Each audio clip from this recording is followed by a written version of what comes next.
Boa noite. Boa noite, pessoal.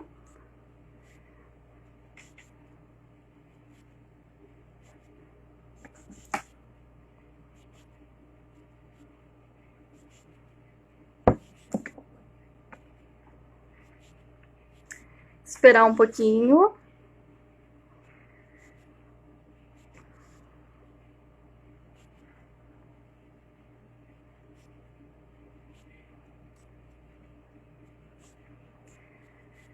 Bom, esperar um pouquinho. Quem não vê agora vai ficar salvo aí depois. Suelen, olha quem tá aqui. Tudo bem, Suelen? Leandro, tudo bem, Leandro? Marcelo? Hoje nós vamos falar sobre terapia infantil, então quem tem criança aí em casa ou quem trabalha com criança, quiserem tirar dúvidas.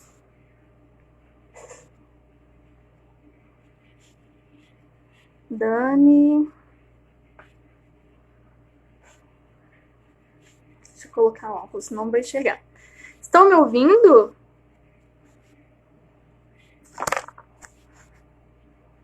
Todos estão me ouvindo?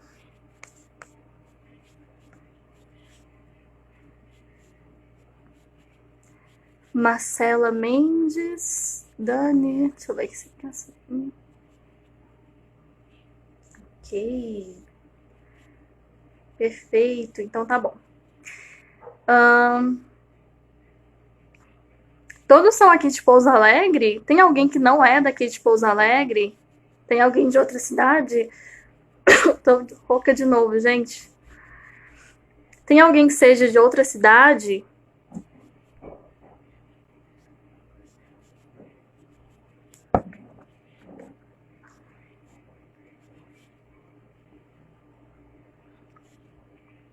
Se tem alguém de outra cidade, coloca aí para eu saber de qual cidade que vocês estão vendo.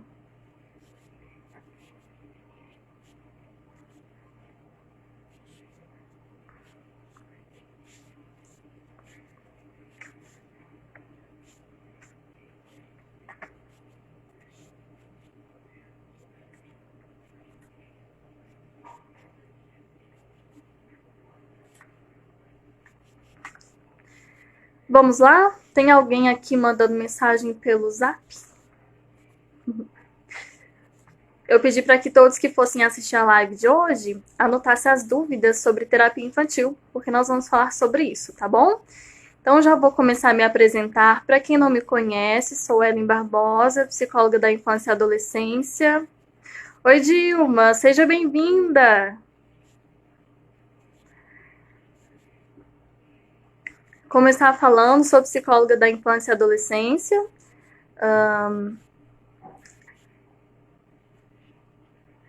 Gosto bastante de compartilhar aqui com vocês alguns conteúdos, né? Eu tenho falado lá no canal que tem muitas coisas que poderiam ser mais disponibilizadas, acessíveis. Oi, Késia! Késia é uma colega de trabalho, gente. A Késia atende casais. Uma ótima profissional. E confesso para vocês que eu não tenho experiência com vídeo, com live. Essa é a minha segunda live, eu fiz uma primeira para teste, mas eu senti a necessidade de estar gravando mais aqui para vocês, tanto que agora a gente tem o canal SOS Infância lá no YouTube. Quem quiser, o link tá na bio. E essa forma, né, de gravar vídeos, e que é uma forma da gente poder ajudar o público, da gente tornar acessível esse conteúdo. A gente estuda tanto sobre isso, só que acaba que nem todos têm acesso, né? E quando se fala de criança, de educação, saúde mental, são coisas que a gente deveria saber, são coisas que deveriam ser bem orientadas, são coisas que os pais poderiam ter acesso e não têm. Então, estou fazendo esse esforcinho aqui, vou melhorar nos vídeos, nas gravações, mas tudo para conseguir passar o melhor conteúdo para vocês, tá bom? Maria Eunice, seja bem-vinda. Então, vamos lá. Bom, eu sei que tem um jeito aqui de fazer lives de perguntas e respostas. Não sei como configurar isso, vou descobrir, mas hoje vai ser uma live normal, não vou mudar aqui por enquanto, mas o tema é terapia infantil, né? Terapia com crianças. Então, se vocês tiverem dúvidas sobre a terapia, vai mandando aí para mim. Vai ser uma live de perguntas e respostas, tá certo? Manda pergunta que eu vou respondendo o que vocês querem saber sobre terapia com crianças, tá bom? Lucas, tudo bem, Lucas? Quanto tempo? Lucas Cunha. Lucas estava falando de você esses dias para alguém, da época da João Paulo II. Giovanni, seja bem-vindo, Giovanni. Então, vamos lá. Vou colocar algumas perguntinhas aqui que algumas mães me enviaram. Nem todas têm Instagram, por isso que eu gosto de colocar no... Por isso que eu tive essa ideia de fazer o canal, porque é uma forma de todos terem acesso. Então, tem muitas mães que mandam perguntas pelo Facebook, pelo WhatsApp, então vou responder algumas perguntinhas aqui, tá bom? Quem tiver dúvidas, gente, sobre a psicologia da infância, manda aqui pra mim, manda as perguntas de vocês aí, tá? Então, já me apresentei, sou psicóloga da infância e adolescência e vou responder uma perguntinha aqui de uma mãe. Ela mandou para mim no WhatsApp: com qual idade que meu filho deve fazer terapia? Com qual idade as crianças devem fazer terapia? Provavelmente, cada psicólogo vai te responder de uma forma diferente. Se você percebeu a necessidade da criança fazer terapia, do seu filho, da sua filha fazer terapia, se você percebeu mudança de comportamento, mudança nas emoções, nos sentimentos, na forma de se expressar, comprometimento escolar, aí você vai levar essa criança na terapia, independente da idade, tá bom? Tá, já vou responder essa pergunta, Kézia. E aí, com qual idade que a gente começa a atender? Bom, tem muitos psicólogos que só atendem crianças a partir de 4 anos. Por que isso? Porque a criança, quando é muito pequenininha, quando tem até lá 1 ano, por exemplo, 1 ano e meio, a criança ela é muito reativa. Então, qualquer mudança de comportamento que ela tenha, se a criança estiver mais irritada, se a criança estiver muito chorona, qualquer mudança de comportamento, os pais eles vão sentir uma necessidade de levar no pediatra. Por quê? Porque essa idade, essa faixa etária, é uma faixa etária mais reativa, mais orgânica, mais biológica. As mudanças que a criança tem ali, geralmente, são por questões biológicas. Então, o mais adequado é levar no pediatra, não no psicólogo, né? A partir dos 2 anos, 3 anos de idade, a criança ela ainda é muito reativa. Porém, nessa idade eu já atendo. Porque, na verdade, assim, quando chega criança de 2, 3 anos para mim, eu atendo, mas provavelmente eu faço treinamento de pais. Quando a criança é muito pequenininha, ela pode ser reativa não só a questões biológicas, mas questões ambientais, né? Pode ser que tenha alguma coisa ali dentro de casa que precise mudar, alguma coisa que os pais estejam fazendo que talvez não esteja tão legal para essa criança, e por isso que essa criança provavelmente vai ter uma mudança de comportamento entre 2 e 3 anos, tá? Então, eu atendo a partir dessa idade, sim. Porém, dos 2 aos 3 anos, geralmente o atendimento é mais com os pais. Eu faço treinamento de pais. E a partir dos 4 anos, é uma idade que a criança já vai para a escolinha, é uma idade que a criança já socializa, já constrói suas emoções, já começa a se dispersar um pouquinho desse ambiente de casa, começa a criar laços com os coleguinhas, começa a ser mais curiosa. Então, nessa idade, a gente trabalha diretamente com a criança, não sempre, em todos os casos, com os pais. Geralmente, com 4 anos de idade, a gente trabalha com as crianças. Já é possível trabalhar diretamente com as crianças.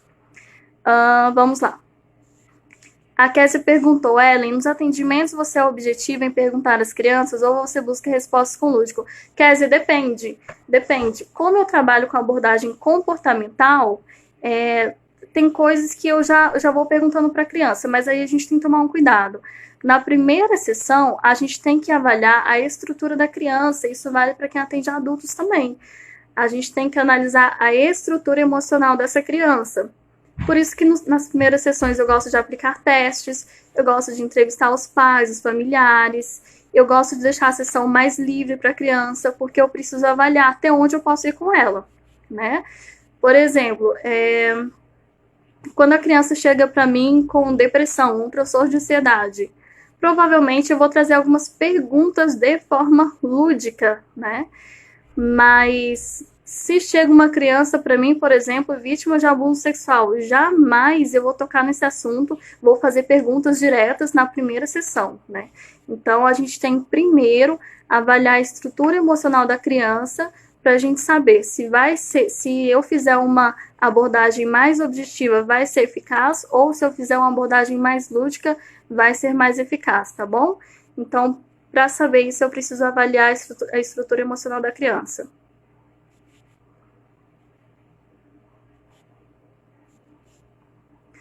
O Lucas está perguntando: um determinado problema familiar que envolve a criança, é aconselhável não só a criança fazer terapia, mas os pais também? Lucas, geralmente eu encaminho. Aliás, quase todos os casos que eu atendo, eu encaminho alguém da família. Provavelmente os pais precisam fazer terapia. Às vezes eu encaminho o casal para terapia de casal, porque eu falo para os pais, Lucas, que a gente não pode fazer o trabalho de enxugar gelo, né? Não adianta nada eu trabalhar com a criança chegar em casa e encontrar a mesma situação. A gente vai enxugar gelo, né? E não vai adiantar nada. Então, eu trabalho sim com os pais. Se for algo que eu preciso aprofundar, eu já encaminho para terapia, porque eu não atendo adultos. E se for alguma coisa em relação ao casal, porque quando o casal está numa situação instável, a criança também fica instável. Então, eu encaminho o casal para terapia de casal. Geralmente, eu encaminho as mães, porque as mães hoje, Lucas, elas são muito sobrecarregadas. Então, na maioria das vezes, a criança chega com um problema, mas eu percebo que o problema está na situação em que a mãe está vivenciando também. Então, eu encaminho muito as mães. As mães, elas trabalham, elas são donas de casa, elas são tudo ao mesmo tempo. E isso sobrecarrega muito as mães. Se eu trabalhar com a criança e não cuidar da estrutura emocional dessa mãe que está com essa criança, a gente não vai ter resultados. Então, eu encaminho sim, tá? Se o problema envolve a família toda precisa de tratamento, precisa de ajuda.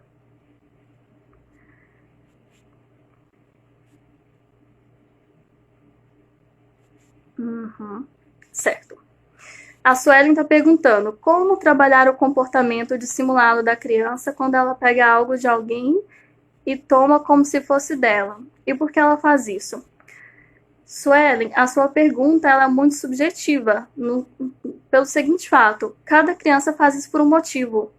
A questão da mentira, né? A dissimulação, a mentira, ela tem uma função. Quando a criança conta mentira, ela conta mentira porque ela ganha alguma coisa, ela tem um benefício nessa mentira. Então, cada criança teria uma intervenção diferente aí, tá? Cada criança teria uma intervenção diferente. Cada criança dissimula por um motivo diferente. Cada uma vai ter um ganho diferente, tá certo? Então, a criança é dissimulada, a criança conta mentira porque algum benefício ela tem naquilo. E a gente precisa descobrir qual é o benefício.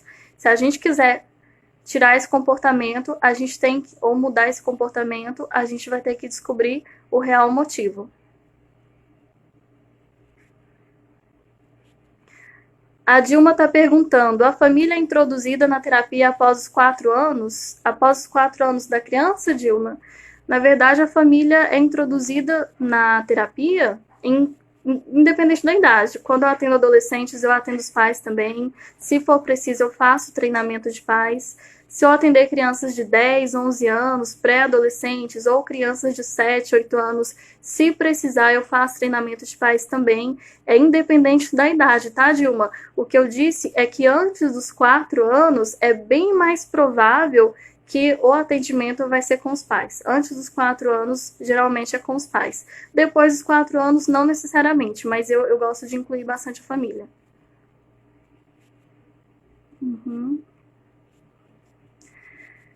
Outra perguntinha aqui, das mães que mandaram lá no WhatsApp. Com qual abordagem você trabalha? Bom, então, alguns têm um certo conhecimento aí de psicologia, alguns já estudaram algumas coisas, né? Eu sei que a Maísa tá aí também. A Maísa às vezes fala um pouquinho sobre a psicanálise. Até comentou do livro, né, Maísa, do Jung. Quando eu comecei a minha clínica, assim que eu me formei em psicologia, eu comecei a atender pela abordagem junguiana. E eu atendi adultos, atendi idosos. Porém, quando eu comecei a atender crianças, eu comecei a atender numa clínica médica. E aí chegavam muitos casos para mim, como crianças com encoprese, crianças com depressão, crianças com transtornos alimentares graves. Gente, a psicologia junguiana, ela não oferecia naquele momento o que eu precisava para trabalhar com as crianças. Então, fui pesquisar uma pós-graduação para fazer e eu encontrei a terapia cognitivo-comportamental com crianças e adolescentes. E aí eu me encontrei totalmente nessa abordagem. Então, eu trabalho com a abordagem cognitivo-comportamental, que inclusive é a abordagem que a Organização Mundial de Saúde indica para transtornos graves. E como eu trabalho muito com essa demanda, eu trabalho com transtornos, acho que os transtornos são 90% dos casos que eu atendo. Transtornos de ansiedade, transtornos depressivos. Então, assim, são questões comportamentais que necessitam de uma intervenção mais efetiva, intervenção mais assertiva. E essa intervenção eu consegui através da abordagem cognitivo-comportamental. Tá certo? Então, para quem perguntou, essa é a minha abordagem. Deixa eu ver se tem mais perguntas. Para quem entrou agora, estou tirando dúvidas sobre a terapia com crianças, tá bom?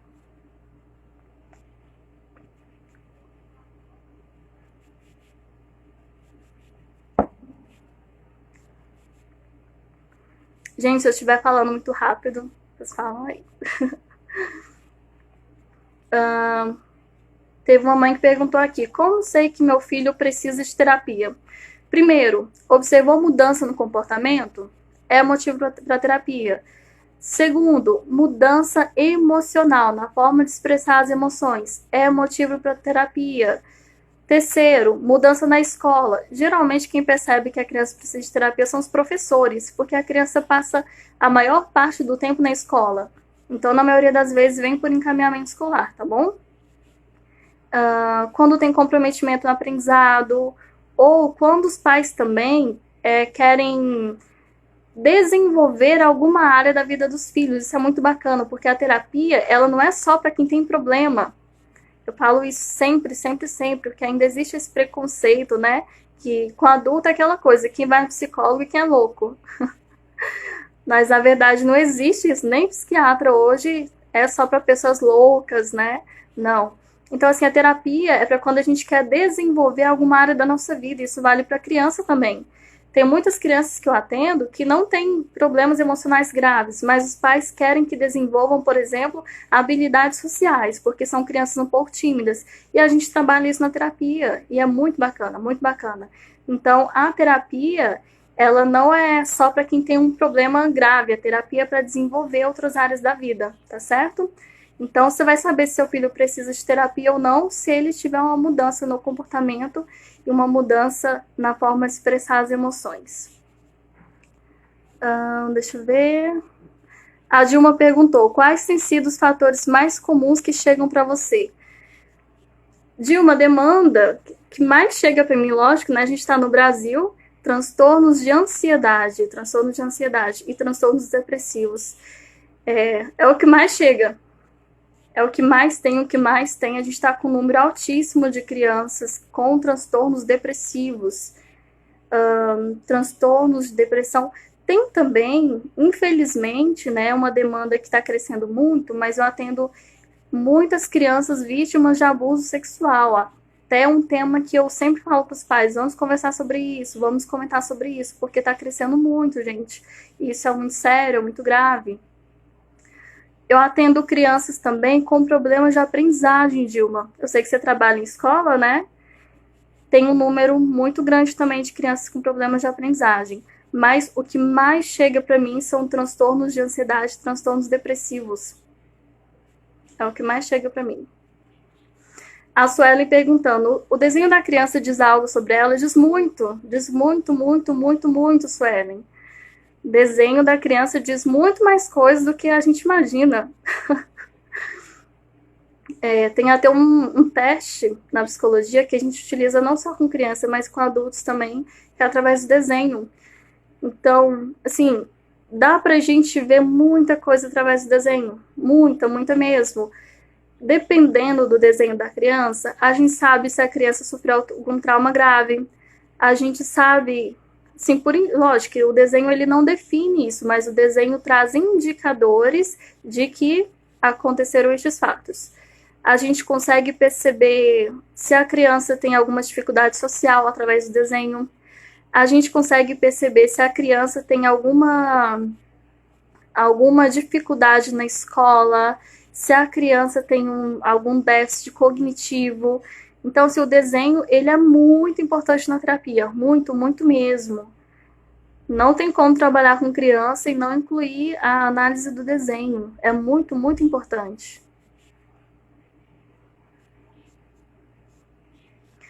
Então, como eu falei, o desenho ele não determina, né? Ele dá indicativos. E aí, por isso que o desenho não é a única coisa que a gente observa na sessão. Não é pegar o desenho de uma criança e falar, ah, a criança tem tal problema. Não é assim que acontece. Se eu identifico que o desenho da criança tem alguma coisa que está indicando, sei lá, por exemplo, uma dificuldade de interação. Talvez o desenho demonstre que a criança é mais tímida. Eu vou aplicar testes para ver a veracidade disso. Eu vou fazer entrevista na escola, com os professores, com a equipe escolar, tá bom? Então, o desenho, ele é muito, muito, muito importante, mas ele sozinho, ele não determina nada. Então, isso que você escreveu, né? Observo crianças que usam as cores escuras. Isso não quer dizer nada. É muito comum, crianças com um nível muito alto de agressividade, depressão, usar cores muito escuras, preto, vermelho, mas não significa que a criança que usa essas cores demais tem depressão ou agressividade, tá? O desenho ele é uma das coisas que a gente observa, que a gente analisa. Ter uma lista de orientações sobre o desenho, tem muitos livros que ensinam, inclusive, eu acho que eu tenho posso te mandar depois, posso te mandar o nome depois, é um livro para professores, se eu não me engano, falando sobre desenho infantil. Vou dar uma olhadinha, mas tem muitos livros sim, viu?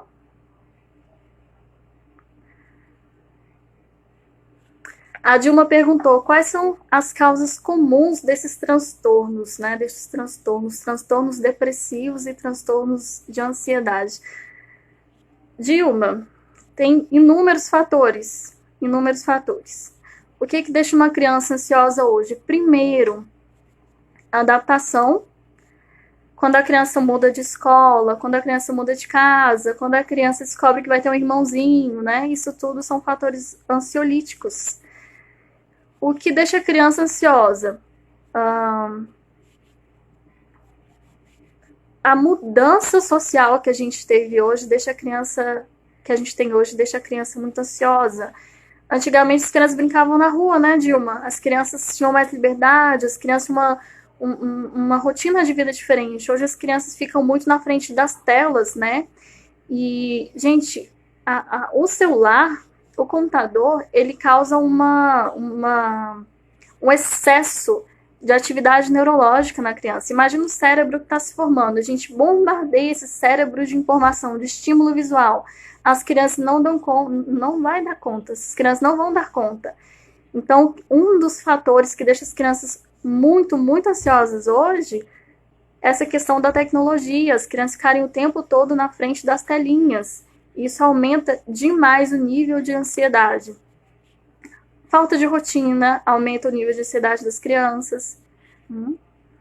E uma série de coisas. Deixa eu ver se tem mais perguntas aqui.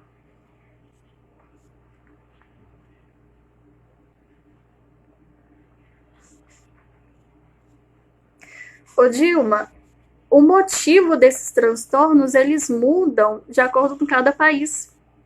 É interessante isso, né? Por exemplo, hoje no Brasil, se eu não me engano, o grupo que mais apresenta transtornos de ansiedade são as mulheres, por uma questão social, pelo fato das mulheres serem muito sobrecarregadas, por questões hormonais, né? E isso muda em cada país também. Essa questão social muda em cada país.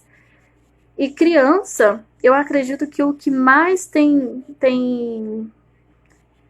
o que mais tem sido o motivo mesmo dos transtornos na infância, eu acho que de todos eles a tecnologia, o excesso de tecnologia, de acesso tecnológico, é o que mais aumenta o nível de ansiedade na infância.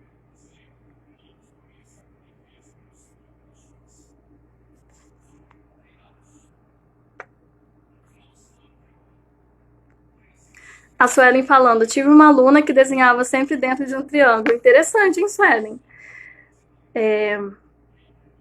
As crianças, a gente não pode esquecer que as crianças, elas têm uma imaginação muito, muito, muito desenvolvida.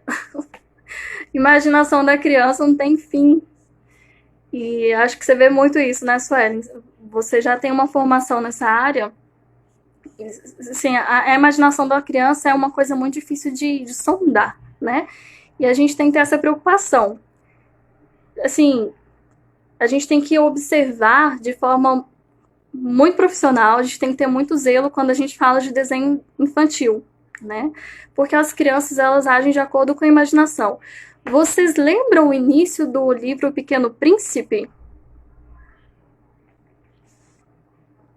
Eu não gosto muito desse livro, não, da filosofia desse livro, mas é interessante no começo que ele desenha lá, né? É o desenho do. Ah, gente, esqueci. É uma jiboia que engoliu o elefante. Acho que é isso, não é? E as pessoas adultos olham e veem um chapéu. E a criança se questiona, nossa, como que o adulto consegue ver um chapéu? E o adulto questionando, como a criança acha que isso é uma cobra que engoliu um elefante? Então a gente não pode analisar nada que seja da infância com cabeça de adulto. Eu não posso analisar um desenho pensando como adulto, eu tenho que analisar o desenho de uma criança pensando como uma criança, né? Então, se a sua aluna desenhou dentro de um triângulo, é porque o triângulo tem algum fator importante na imaginação dela, né? Esse é o grande erro. Tem muita gente que analisa uma criança com cabeça de adulto, vai dar errado. Para entender criança, a gente tem que pensar com cabeça de criança.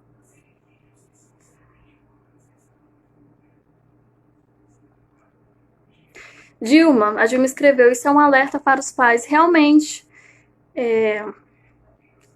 não é que a culpa é dos pais, eu não gosto dessa expressão, porque eu sempre digo que filho não vem com manual de instrução, não tem como o pai e a mãe saber o que está certo e o que está errado. Mas se os filhos passassem mais tempo com os pais, eu posso te dizer, sem sombra de dúvidas, que o fator ansiedade na infância iria diminuir muito. Hoje em dia, a gente está com um grande problema, que é a terceirização, né, dos serviços que acolhem as crianças. A gente terceiriza a educação, a gente terceiriza o ensino dos filhos. Hoje a criança fica em período integral na escola. A criança tem pouquíssimo contato com o pai e com a mãe. Isso é um fator que causa ansiedade também. Se as crianças passassem mais tempo com os pais, as crianças não seriam tão ansiosas. Isso eu posso falar para vocês com toda certeza. Oi, Cris! Até o Cris aqui, que legal! Mais uma perguntinha do WhatsApp, deixa eu ver.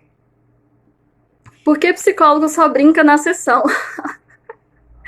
Por que psicólogo só brinca na sessão? Na verdade, a gente não só brinca na sessão. A gente usa a brincadeira, a gente usa o lúdico como uma das formas de analisar o problema que aquela criança apresenta. Vou explicar. Existem várias formas da gente se expressar, né? O Cris está aí aproveitando, gente, o Cris é cabeleireiro, um dos melhores que eu conheço. Ô Cris, você sabe que você trabalha com visagismo. A expressão da pessoa representa alguma coisa sobre a personalidade da pessoa, né? E a expressão, existem várias formas de expressão. Tem pessoas que me dizem muita coisa pelo modo que se vestem. Tem pessoas que me dizem muita coisa pelo modo que sentam no sofá lá do consultório. Tem pessoas que me dizem muita coisa pela forma delas andarem. Então, tudo isso é uma forma da pessoa estar expressando alguma coisa. E a criança, ela se expressa brincando. Essa é a linguagem principal da criança. Como que eu quero entender uma pessoa sem entender a linguagem dela? Eu preciso entender a linguagem principal de cada pessoa. Então, com a criança, a linguagem principal dela é a brincadeira. Então, por isso que a gente usa a brincadeira como uma das abordagens dentro da terapia, tá bom? Então, a gente não fica só brincando com crianças, não. A gente usa a brincadeira como uma das abordagens, uma das técnicas, tá? E a brincadeira é importante muito. Tem crianças que, por exemplo, vou dar um exemplo para vocês. Eu atendo muita criança com mutismo. Dilma é uma outra demanda que eu atendo muito. Criança com mutismo seletivo. Para quem não sabe, mutismo seletivo é quando a criança simplesmente para de falar. Ela sofre, sei lá, um trauma, uma questão emocional muito forte e ela para de se comunicar com pessoas desconhecidas, pessoas de fora, ou até mesmo pessoas conhecidas, mas que não são do vínculo familiar, né? Então, quando eu vou atender crianças com mutismo, elas não falam. Que jeito que eu vou interagir com essa criança se não for na brincadeira? E a partir da brincadeira, essa criança me mostra muita coisa. Gente, o jogo que a criança escolhe me diz muita coisa. O desenho, que a gente acabou de falar, me diz muita coisa. A pintura, eu adoro trabalhar com pintura, porque me diz muita coisa. A forma como a criança coloca os brinquedos me diz muita coisa. Eu gosto muito de trabalhar com cenários, então lá no meu consultório vocês vão ver que tem muita miniatura, porque eu gosto de pedir para a criança criar cenários. O cenário, ele tem quase o mesmo efeito do desenho. Aquilo que a criança cria no papel, ela pode criar no cenário. E aí, tudo que a criança escolhe na brincadeira vai me dizer muito sobre ela. Gente, eu já descobri coisas importantíssimas da criança através da brincadeira. Inclusive coisas graves. Por exemplo, agressão na escola, coisas assim que a criança não consegue falar e na brincadeira a gente descobre. Lógico que a gente vai investigar até chegar na conclusão, né? Mas a gente descobre muita coisa pela brincadeira. A criança me diz muito pela brincadeira, viu? Então a brincadeira é uma das técnicas importantes da terapia com criança. Mais perguntas?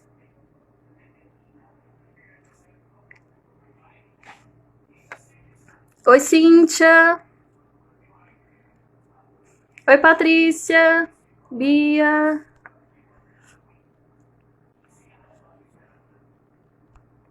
Deixa eu ver aqui, mais perguntas.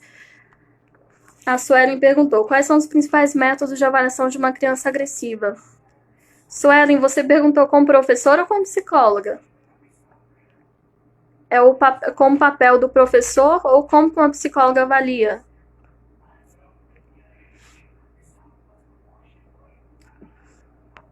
A agressividade a gente avalia pela avaliação psicológica e pelo comportamento clínico, pelo olhar clínico do comportamento.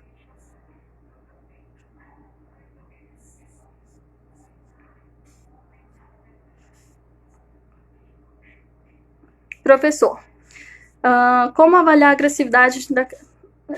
É mais pelo comportamento. A criança agressiva, você vai perceber muito o comportamento dela com os coleguinhas.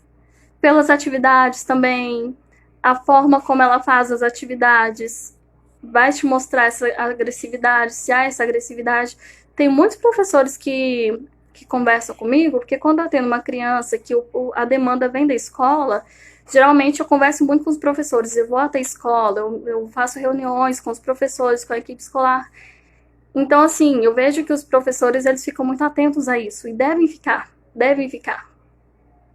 Você vai perceber a agressividade da criança pelo comportamento com os colegas, pela forma como ela manuseia os seus materiais, pelo desenho, pelas atividades, como ela reage diante das atividades, se ela é mais impulsiva ou não. Tudo isso faz parte. Deixa eu ver se tem mais perguntas.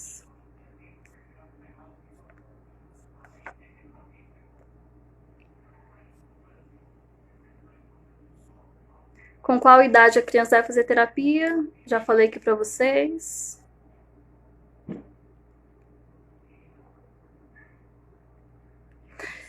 Tem uma mãe que perguntou se eu faço sessão com os pais. Sim, faço treinamento de pais. Para quem não sabe, o treinamento de pais é uma orientação que eu faço com os pais. Então, vamos imaginar que chega um adolescente, né? Alguém perguntou aí se era com crianças a partir de mais de 4 anos ou não. Chega um adolescente e eu percebo que esse adolescente está reagindo a uma situação familiar, ao divórcio dos pais, por exemplo. Então, eu vou precisar fazer um treinamento de pais. Eu preciso ensinar os pais como lidar com a questão do filho dentro de casa. Eu dou tarefa de casa para pais, dou atividade para os pais, tá bom? Então eu faço sessão com os pais, sim, principalmente, porque é muito importante.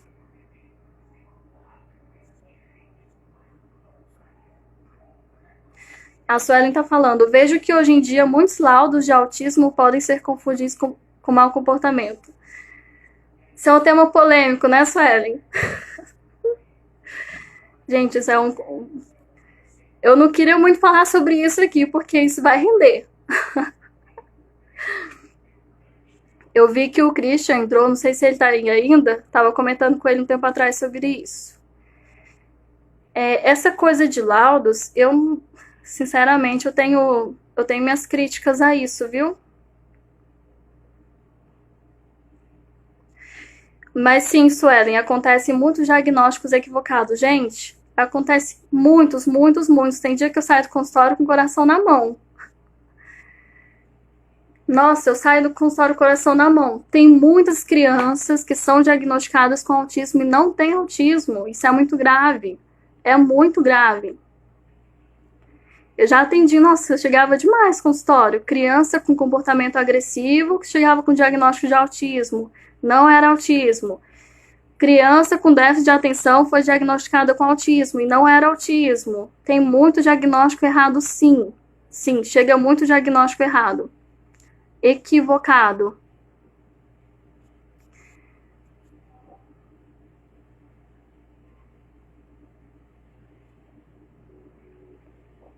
Então, essa questão de laudos aí é meio complicada, viu? Principalmente de diagnósticos. O diagnóstico deve ser muito bem feito, muito bem feito. A gente tem que tomar muito cuidado quando fecha o diagnóstico de uma criança. Sim, Sueli, tem laudos que a gente vai olhar e a gente fala, meu Deus do céu, que planeta que estou. Gente, nossa, vou falar pra vocês, tem muito diagnóstico equivocado, muito. Principalmente de autismo. Gente, autismo é um transtorno raro. É um transtorno raro. Mas aqui, né, a gente parece, não sei. Às vezes eu brinco que tem alguém por aí distribuindo diagnóstico de autismo, né? Jogando na rua. Quem quiser pega. Porque, gente, é muito diagnóstico.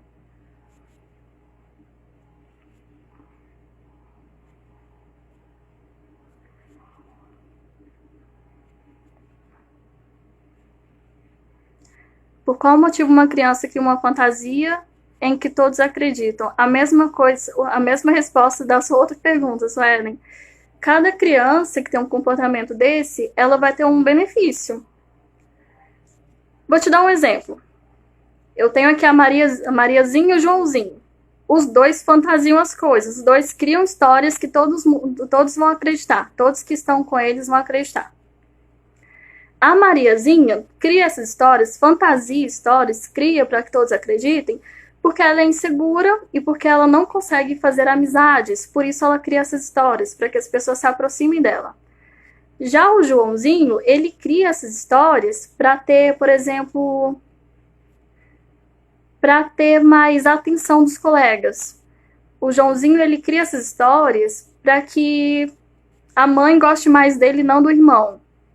Entendeu? Então, as crianças podem ter os mesmos comportamentos, por exemplo, esses dois que eu falei para você, porém com objetivos diferentes. E é isso que a gente vai analisar na terapia. O que a criança está ganhando com isso? Entendeu? Cada criança age por um benefício diferente.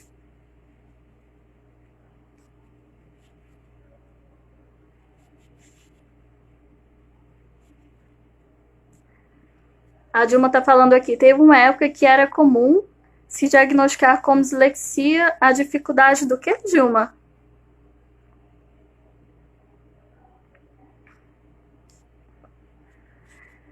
Gente, quando a gente fala de diagnóstico, é uma coisa muito séria. Não se faz diagnóstico de criança em uma sessão, isso é loucura. Isso é uma grande loucura. Já tive criança com síndrome do pânico que foi diagnosticada com autismo, criança com TDAH que foi diagnosticada com autismo, isso é muito grave.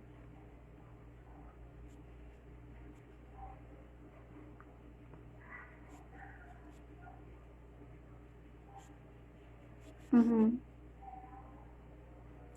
Teve uma época que era comum se diagnosticar como dislexia, dificuldade de aprendizagem. Sim. É uma outra coisa muito séria, viu, Dilma? Dificuldade de aprendizagem é uma coisa muito séria. Quando eu recebo uma criança com que eu vejo que possa ser uma dificuldade de aprendizagem, um transtorno de aprendizagem, eu encaminho para o neuropsicólogo. Não é neurologista não, viu, gente? Hoje em dia tudo encaminha para neurologista. Não é neurologista não. Eu encaminho para neuropsicólogo. O neuropsicólogo que vai avaliar se esse transtorno se trata de uma dislexia ou de um outro transtorno de aprendizagem, tá bom? Hoje em dia é uma mania tão grande de mandar tudo pro neurologista. Deixa eu ver se tem mais perguntas.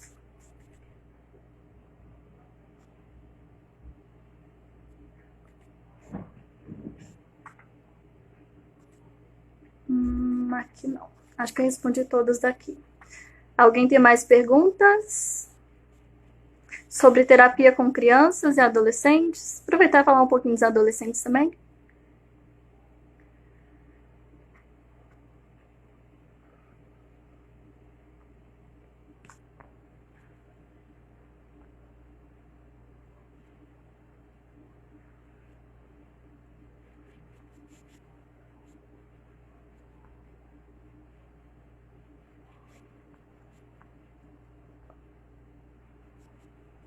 Vocês que trabalham na área de educação, Suelen, Dilma,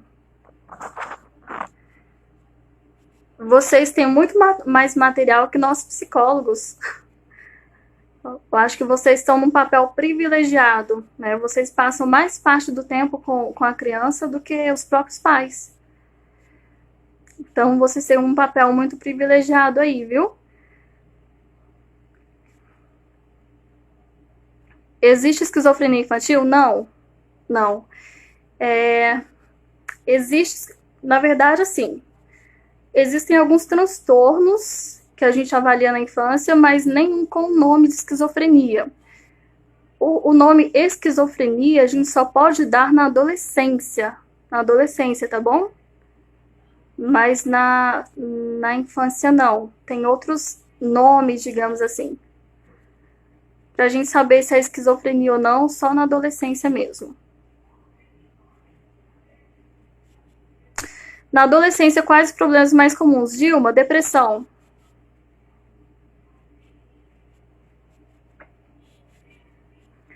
Depressão e uso de drogas. É a demanda que mais chega.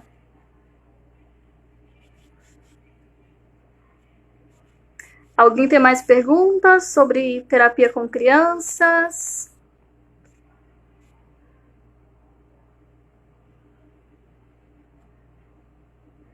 Vão mandando as perguntinhas de vocês.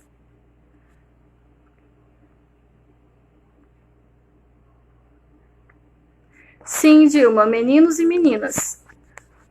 Ambos. O que mais chega são casos de depressão.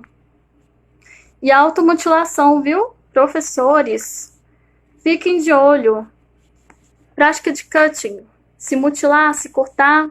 E houve uma época que a automutilação, ela virou uma febre, né? Porque, assim, um via o outro fazendo e fazia também, aquela coisa bem complicada. Porém, tem alguns que cometem a automutilação dentro da sala de aula e tentam esconder dos pais e dos professores. Teve um dia que eu fui dar uma palestra numa escola, e aí eu fui aprendendo com eles lá, né?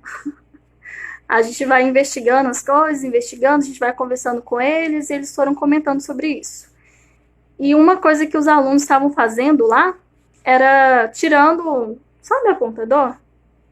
Vou mostrar aqui para vocês. Professores, fiquem atentos. Os alunos tiram isso aqui, ó,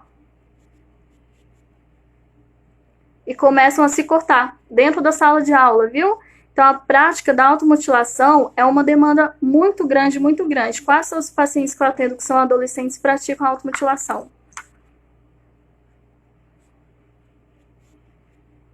E em partes do corpo que não dá pra ver, viu?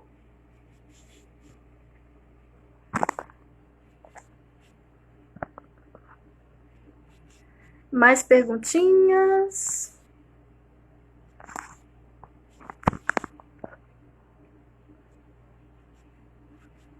Alguém quer perguntar mais alguma coisa?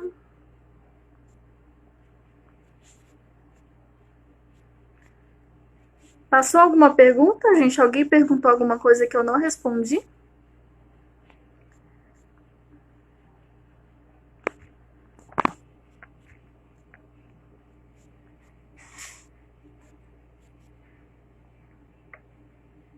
Sim, sim. Tem muita prática de automutilação, viu, Dilma? Gente, a gente tem que pensar o seguinte: a pessoa que se automutila, ela não sente dor. Quando eu falo isso, as pessoas assustam um pouco, né?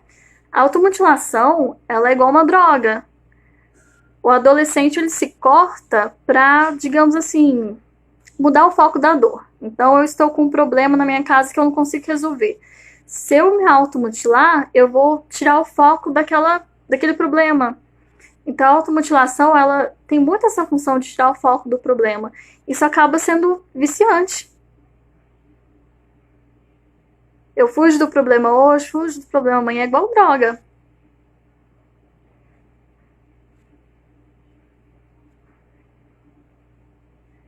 Não entendi sua pergunta, Dilma. Existe o quê?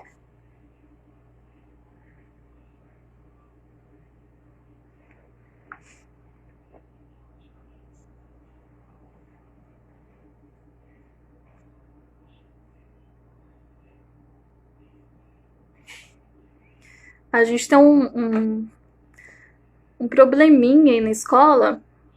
Toda vez que eu vou dar palestra nas escolas, pelo SOS Infância, que é um projeto onde eu acompanho escolas,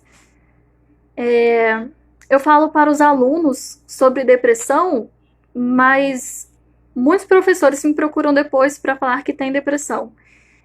Então, assim, a gente chegou numa situação onde os professores eles precisam muito de atenção, gente, precisam demais.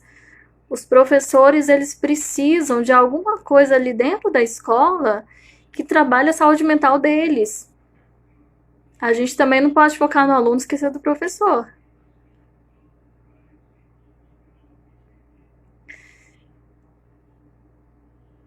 Dilma, na área da educação, existe. Você está perguntando, existe alguma coisa que pode ser feita na prática? Sim.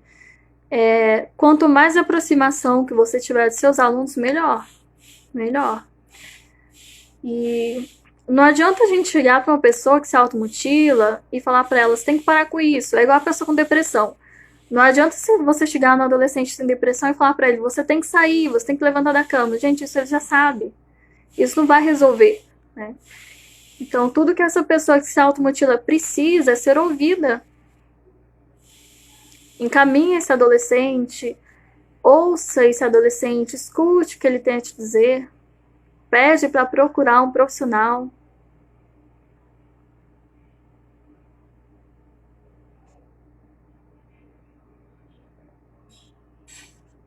Suelen, porque grande parte das mães se negam a tratar seus filhos quando é nítida a necessidade da terapia. Olha, Suelen, tem muitas mães que. São alguns casos, não são todos. Que elas têm uma certa. Como que eu falo? O problema dos filhos, eles geram algum benefício, alguma espécie de benefício. Uma vez que a gente trata o problema da criança, essas mães elas perdem o seu tipo de benefício. Isso é um um dos problemas que a gente enfrenta, viu? Infelizmente. Um outro fator também, por que muitas mães se negam a tratar seus filhos quando é nítida a necessidade de terapia? Às vezes por falta de conhecimento mesmo, né? Por achar que é um problema comum, por achar que é uma coisa que vai passar. Ou porque as mães também não sabem lidar com isso, principalmente no caso de crianças com depressão. Tem muitas mães que não sabem lidar com isso. Não é nem maldade delas, não é nem negligência, é que elas realmente não sabem como lidar.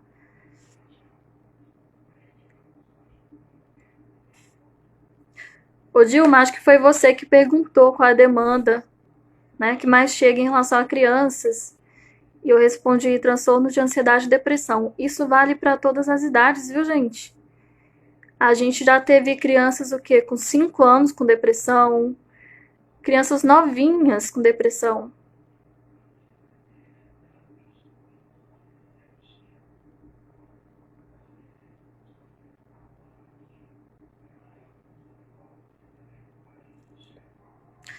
Ô Dilma, você escreveu aí que já teve alunos com problema de automutilação. Automutilação é uma forma de, digamos assim, é quando o aluno já chegou a ser uma panelinha de pressão. Não tem para onde jogar fora tudo isso. O que ele faz? Ele busca alguma coisa onde ele possa, digamos assim, colocar esse problema, né? Pode extravasar essa situação. Ou é na droga, ou é na automutilação, né? Então, esse aluno que se automutila, Dilma, geralmente ele faz isso porque ele não tem com quem ele possa conversar. Ele não tem um ambiente seguro onde ele possa falar sobre determinados assuntos. Então, por isso que eu falo que é muito importante professores terem uma grande aproximação com seus alunos, tá? Para que vocês consigam entrar nesse universo deles e encaminhar para um profissional, orientá-los, tá bom? Mais dúvidas sobre terapia com criança?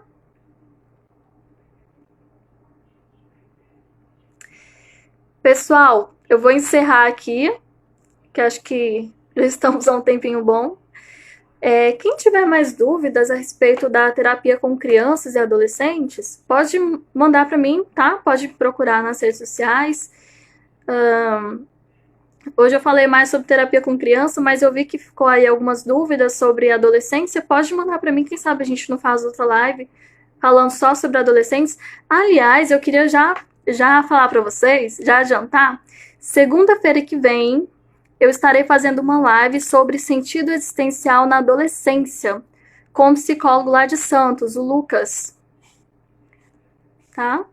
Então, segunda-feira a gente vai ter uma live aqui, eu vou estar com outro psicólogo, a gente vai falar sobre sentido existencial na adolescência, tá bom? Então, quem trabalha com adolescente aí, fica atento. Eu queria agradecer a vocês por participarem. Eu aprendo muito com vocês também, viu? Sei que são ótimas profissionais. Suelen e Dilma trabalham na área da educação. Eu aprendo muito com vocês. Eu admiro muito o papel de vocês, que eu falo que o professor tem um dos papéis mais importantes na sociedade. Ou mais importante, né? Então, eu agradeço muito a vocês por terem participado, tá bom? Estou à disposição. Vou tentar salvar esse vídeo aqui, essa live, no canal do YouTube, tá bom? Agora tem um canal... Então, podem procurar lá no SOS Infância. Tá certo? Acho que não passou nenhuma pergunta. Então, a gente vai ter mais lives por aí, tá bom, gente? Quem quiser perguntar alguma coisa, pode ir mandando pra mim, porque teremos mais lives, se Deus quiser.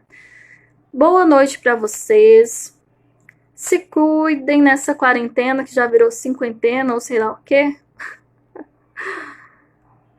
Se cuidem aí, viu?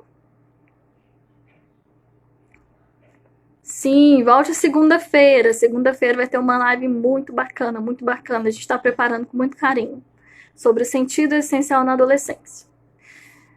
Se cuidem, boa noite para vocês. Fiquem com Deus. Terão mais, sim, se Deus quiser, Suelen. Teremos mais live, tá bom? Muito obrigado pela participação de todos vocês. Foi muito bom ver vocês aqui, tá bom? Brigadão de coração, gente. Gratidão. Espero que tenha ajudado, tá? Tchau!